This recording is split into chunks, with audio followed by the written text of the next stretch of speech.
Olá, galera. Meu nome é Luiz Antônio, eu sou professor de Física. O objetivo dessa aula é trazer para vocês a ideia de dilatação térmica. Então, estamos aqui hoje para poder compreender o que acontece com o objeto quando ele recebe calor e aumenta de tamanho, ou então quando ele doa calor, a temperatura diminui e ele reduz o seu tamanho. Então vamos lá, eu vou agora expor um slide, alguns slides, né, que eu preparei exatamente para esse momento. Vamos lá? Dilatação térmica. O objetivo dessa aula é explicar para os meus alunos, para quem me acompanha, o conceito de dilatação dos corpos, o porquê acontece, né? Então aqui temos o conceito, um aumento de temperatura. Aí eu coloquei delta teta ou delta T, porque alguns livros, alguns sites, alguns links usam delta teta, que é essa letra grega que está aqui, ó. Outros usam delta T. Eu gosto mais do delta T, porque o T de temperatura, né? Mas nesses slides, especificamente, eu usei o delta teta. A variação de temperatura faz que aumente a vibração entre das moléculas, né? E o tamanho, a distância entre elas, a distância média entre elas aumenta um pouco, uma vez que elas estão vibrando mais, então elas ficam um pouquinho mais longe uma das outras. Isso faz com que a soma desse aumento de distância de molécula para molécula, a soma total disso leva a um aumento do próprio corpo, que é composto por essas moléculas, né? Então, se você tem 10 corpos, 10 objetos com uma certa distância entre si, e se você aumentar a distância entre cada um deles, então você vai aumentar o tamanho total do objeto, né? Isso acontece com o aumento da vibração das moléculas. Se você tem aqui, ó, um corpo a 10 graus Celsius, por exemplo, as moléculas estão vibrando, né? Como a gente já falou em outras aulas, a temperatura ela reflete o grau de agitação das moléculas. Então, esse corpo está a 10 graus Celsius. Tem vibração entre as moléculas. Uma vez que você aumenta a temperatura, elas vão vibrar mais, portanto, se afastar um pouco mais uma das outras. A distância média entre elas fica um pouco maior e, contudo, então, o corpo tende a ficar um pouco maior também. Um pouquinho maior, não é assim, vai crescer enormemente. Aqui no exemplo da figura aqui já está um exagero, né? Um corpo, ele cresce, assim, pouquíssimo na dilatação térmica, né? Então, vamos classificar agora os 3 tipos de dilatação, né? Dilatação linear, que é o que eu vou tratar na aula de hoje, com mais importância na aula de hoje. A dilatação linear,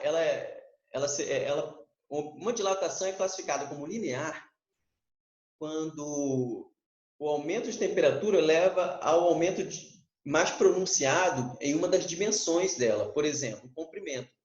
Então, se um objeto tem um comprimento que sofre uma dilatação muito maior do que a largura ou que a profundidade, então dizemos que a gente vai dizer que esse objeto é linear, né? Ele sofre uma dilatação linear. Então, objetos que têm a largura, o comprimento bem maior do que a largura ou do que a profundidade. Esses objetos, em geral, sofrem dilatação e são classificados como dilatação térmica linear. Então, outra situação é superficial, são objetos que não são mais lineares. Agora, imaginemos uma placa, não é, de metal. Essa placa de metal, ela é larga e comprida. Então, ela tem largura e altura. A espessura dela é muito fininha, porque ela é uma placa. Então, essa espessura ela não é tão importante na dilatação. O que vai contar mais na dilatação é a largura e a altura. Então, na hora que esse objeto sofrer dilatação térmica, a variação maior que vai se dar vai ser na largura e na altura. Na espessura, não, porque a espessura é desprezível comparado às outras duas dimensões, de largura e altura, né? Então, está aqui um objeto cujo comprimento de largura comprimento e largura são igualmente importantes e a profundidade é desprezível. A dilatação volumétrica, essa já é uma dilatação mais real, né? Porque a maior parte dos objetos são volumétricos. São objetos cujas 3 dimensões estão em pé de igualdade no grau de importância. Então, um objeto, um cubo, por exemplo, né? Um cubo de metal, ele tem largura, altura e profundidade. E as 3 dimensões são igualmente importantes, são aproximadamente do mesmo tamanho, né? No cubo, no caso do cubo, as 3 dimensões são do mesmo tamanho, mas em outros objetos volumétricos, essas dimensões não são iguais, mas elas têm o mesmo grau de importância. Então, nesse caso, quando esse objeto esquenta, ele tanto vai alargar, quanto vai aumentar a altura e a profundidade. As 3 coisas acontecendo ao mesmo tempo. Nesse caso, a gente diz que essa dilatação é volumétrica. Beleza? Na aula de hoje, a gente vai tratar principalmente da dilatação linear. Aliás, somente da dilatação linear. Um objeto que tem a dimensão de comprimento muito mais pronunciada do que as outras 2 dimensões, que vão ser desprezadas no momento de dilatação térmica. Beleza, galera? Vamos lá. Agora, eu vou colocar um exemplo aqui de dilatação linear, só para dar uma imagem daquilo que eu estava falando. Ó, θ1 é a temperatura 1, o objeto aqui, ó, de cor azul, ele tem um comprimento L0, o comprimento inicial dele. L é comprimento, esse zerinho é inicial. Então, esse é o comprimento inicial dele a uma certa temperatura.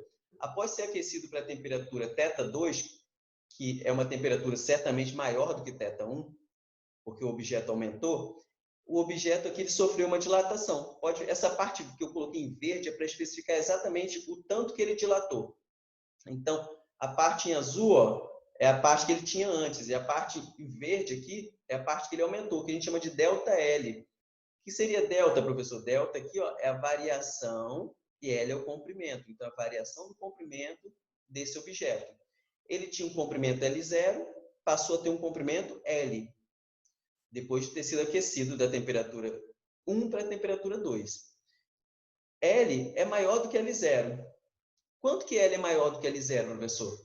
Esse ΔL aqui. Essa é a quantidade que ele aumentou de tamanho. Então, quando a questão perguntar qual foi a variação do comprimento, qual foi o aumento do comprimento do material, qual foi a dilatação sofrida pelo material, a questão está perguntando exatamente quem é o ΔL. Beleza, galera? Então, aqui, ó, já estou especificando qual é a equação fundamental que vai levar a gente a resolver os problemas de dilatação térmica linear. A relação matemática descreve aqui, ó, que o aumento do objeto, ou a redução, dependendo se a temperatura baixar, vai ter uma contração em vez de uma dilatação, né? ΔL é igual ao comprimento inicial multiplicado por um número alfa. Esse número chama-se coeficiente de dilatação térmica linear. Ele é um número que depende de cada material, por exemplo, ferro, ouro, cobre, qualquer tipo de material vai ter um coeficiente de dilatação diferente do outro, né? Então, ó, L0 é o comprimento inicial, alfa é o coeficiente de dilatação térmica linear e Δθ é o tanto que a temperatura variou. Por exemplo, se foi de 10 para 50, ela variou 40. Então, Δθ seria essa variação. Aqui eu descrevi basicamente quem são esse ΔL, L0, alfa, Δθ. Caso seja necessário, dá uma pausa no vídeo, faz a leitura aí. Ó. Aqui também se encontram as unidades de medida do sistema internacional. Comprimento é medido em metros, coeficiente de dilatação em graus Celsius elevado a -1 e variação de temperatura em graus Celsius. Essa formulazinha é fundamental para a gente resolver a maior parte dos problemas de dilatação térmica. Beleza? Vamos lá para o próximo slide. Exemplos e aplicações. Fios e linhas de transmissão elétrica. Os fios, por ser percorrido por corrente elétrica e também por ficar exposto ao sol, por de repente a chuva, neve em alguns lugares, eles têm variação do comprimento relacionada a essa dilatação térmica. Está no dia muito frio, está nevando em algum lugar do mundo. Essa linha de transmissão ela tende a reduzir o tamanho do fio. Então, a tendência é esticar um pouco o fio, né? E, professor, aqueceu muito, a gente está num país muito quente, ou então que a amplitude térmica, né? Madrugada, 0 graus Celsius nesse local. De dia chega a fazer 30 graus Celsius, 40. Então, se a amplitude térmica é muito grande, há de ter um limite aqui entre os dois postos, para que esse fio possa esticar quando esfriar e ele sobrar, ficar maior, né? Ficar pendurado, inclusive, ali com aquela barriguinha ali, quando a temperatura estiver mais quente. Então, essa é uma das situações em que a gente observa que a dilatação térmica está envolvida. Um segundo exemplo aqui, os trilhos do trem. Os trilhos do trem, eles são peças metálicas grandes, gigantescas, né? Só que elas não são inteiras, tem espaços entre uma e outra. Para que servem esses espaços entre elas? Porque quando sofre a dilatação, o dia está muito quente, ou está passando o trem, e o atrito entre as rodas do trem e o trilho aquece o material. Então, nessas situações de aquecimento, há de se usar um espaço para que, durante o aumento ou a redução, o trilho não grude um no outro e gere um acidente, porque se ele aumentar muito, na hora que um trilho bater, encostar no outro, ele vai gerar uma protuberância, né? Ele vai fazer com que o trem possa sair do trilho. Então, tem que ter um espaçozinho ali para dilatação térmica. Então, duas situações, exemplos de dilatação térmica linear envolvido no cotidiano de muitas pessoas aí. O próximo slide trata do coeficiente de dilatação linear, aquele número alfa que eu especifiquei na fórmula. Aqui eu trouxe uma tabelinha com alguns exemplos. Professor, eu tenho que decorar isso aí? Claro que não, eu não sei esses números aí. Eu não fico decorando. Eu só sei que são números pequenos. São números assim, ó, na sexta casa decimal. Ó, 3 vezes 10 a menos 6 é um número muito pequeno. Né? 0,0000003. Esse é um número muito pequeno, né? Mas eu não fico decorando esses números porque é tabelado. Né? Vou decorar todos os coeficientes de dilatação térmica de todos os materiais. Deus me livre, né? Eu que não quero fazer isso. Se alguém tiver interesse aí, interesse de testar a memória, brinca com isso. Eu não vou fazer isso, não. Tem mais outras coisas para decorar, para saber, né? Então, esses números são os coeficientes de dilatação térmica. Porcelana tem 3 vezes 10 elevado a menos 6, ó, de dilatação térmica. O ferro tem 12 vezes 10 a menos 6. Ó. O do ferro é 4 vezes maior do que o da porcelana. Isso significa que o ferro, sofrendo a mesma variação de temperatura, ele vai dilatar 4 vezes mais do que a porcelana. Correto? Então, há de se observar que a variação de temperatura, quanto maior o coeficiente de dilatação, mais aquele corpo sofre dilatação térmica.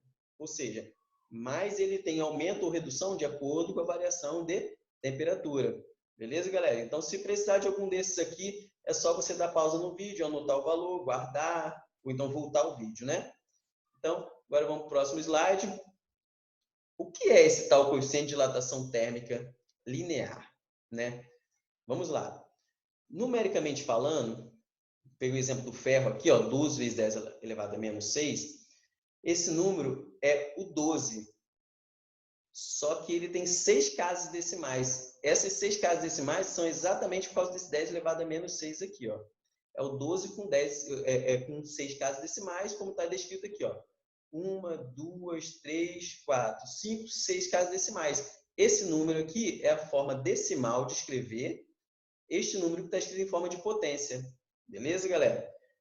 Não está escrito aqui no slide, mas só para dar uma adiantada, esse número 10 elevado a menos 6, ele também pode ser chamado de micro.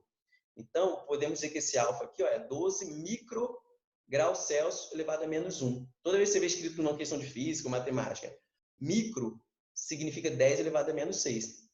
Então, ó, esse número ele é o 12 com 6 casas decimais. É um número pequenininho, né?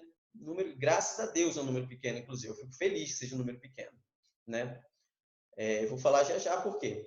Agora, esse número, como ele pode ser interpretado em forma de porcentagem, por exemplo? O que significa esse número para a gente, né? Ele significa o seguinte: se você transformar para porcentagem esse número aqui, ó, o que acontece aqui é o seguinte: para transformar em porcentagem, você multiplica por 100, né? Então, 0,000012 se transforma em porcentagem aqui no número 0,0012, ok? Então, o objeto de ferro aumenta 0,0012% se sofrer aumento de 1 grau Celsius. É esse o significado desse número. O objeto de ferro vai ter um aumento de uma certa porcentagem quando a temperatura subir 1 grau Celsius. Que porcentagem é essa, professor? 0,0012. Ou seja, quase nada. Se subir 1 grau Celsius no objeto de ferro, o comprimento dele não muda nem 1%, não muda nem meio, nem metade da metade de 1%.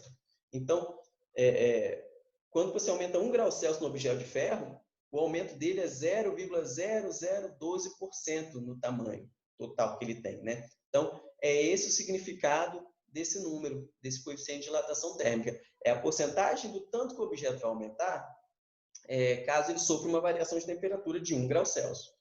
Beleza, galera? Então, É simples a interpretação, não é difícil. Se precisar, volta o slide, ouve de novo o que eu estou falando.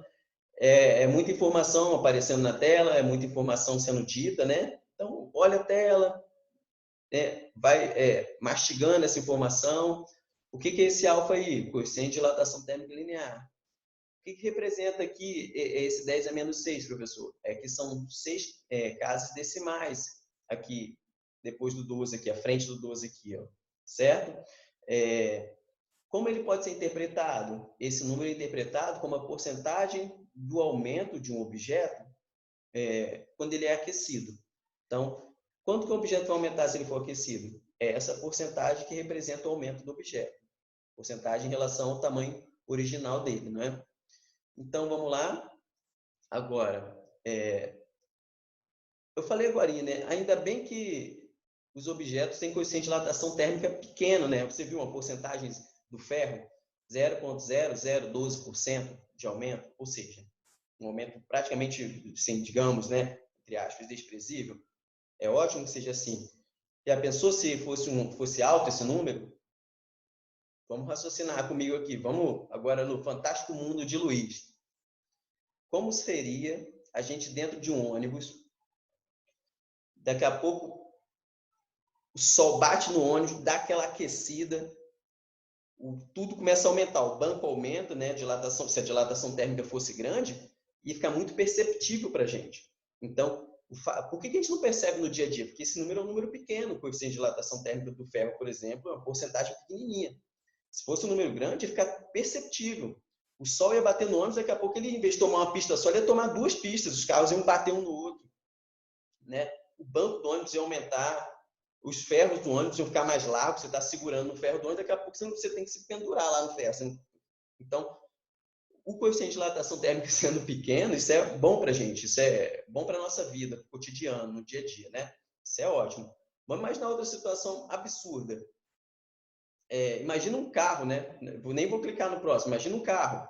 Você está dentro do carro dirigindo, daqui a pouco o tempo esfria, o carro diminui, você fica agarradinho lá dentro do carro pequenininho, porque o tempo esfriou, as moléculas elas se aproximam, o carro vai diminuir de tamanho. Graças a Deus que essa redução de tamanho é pequena, é desprezível quase. A gente nem percebe. Mas se fosse um número alto, daqui a pouco o carro tem 3 metros de comprimento, aí esfria, o carro ia ter 1,5 metro. Já pensou que loucura? Ainda bem que isso não acontece, né? Próxima situação, um anel, uma aliança. Você está usando um anel, sua aliança aí no dedo. Daqui a pouco esfria. O que vai acontecer? Vai comprimir o anel. Ele vai apertar seu dedo. Daqui a pouco ele vai cortar seu dedo. Se essa dilatação térmica acontecesse de uma maneira muito pronunciada, muito intensa, fosse um negócio que aumenta muito, diminui muito, ia ficar difícil no nosso dia a dia, né? Daqui a pouco você bota um anel e perde o dedo, porque o anel vai comprimir seu dedo se esfriar. Se esquentar, o anel fica tão largo que você perde o anel. Como é que vai chegar em casa e explicar para a mulher? Ou então para o marido? Não, é que dilatou. Desculpa, gente. Chegou em casa, cadê sua aliança? Amor, sofreu uma dilatação térmica aí, infelizmente sumiu, né? Porque ficou largo no meu dedo. Se ela souber um pouquinho de física, ela vai falar, mas que dilatação térmica é essa aí? Grande desse jeito. Quando eu estudei física lá na minha época, isso aí era um pouquinho de nada, não dá nem para perceber a diferença, né? No dia a dia. Então, vamos ter cuidado com essa mentira aí, né? Melhor falar a verdade. Se perdeu a aliança, fala a verdade. É melhor essa verdade aí, né? Agora, olha outra situação. Coloquei aqui a imagem de uma moça bebendo água. Imagina a água dilatando, né? Todos os objetos sofrem dilatação térmica. Imagina a água, você toma água geladinha. Eu gosto de tomar água gelada. Aí eu pego, minha aguinha deve estar o quê? 3, 4, 5 graus Celsius, gelada, boa de tomar. Aí daqui a pouco, o que você faz? Essa água entra no seu corpo. Qual a temperatura interna do corpo? 36, 37 graus Celsius? É quentinha, né? O que vai acontecer com essa água que entrou gelada e vai esquentar? Ela vai dilatar. Já pensou se essa dilatação térmica fosse muito grande? Você ia beber um volume de 1 litro, sei lá, o meio litro, e quando esquentasse, ia ocupar um espaço de 10 litros. Ia estourar o seu estômago. Ia você explodir por causa da dilatação térmica.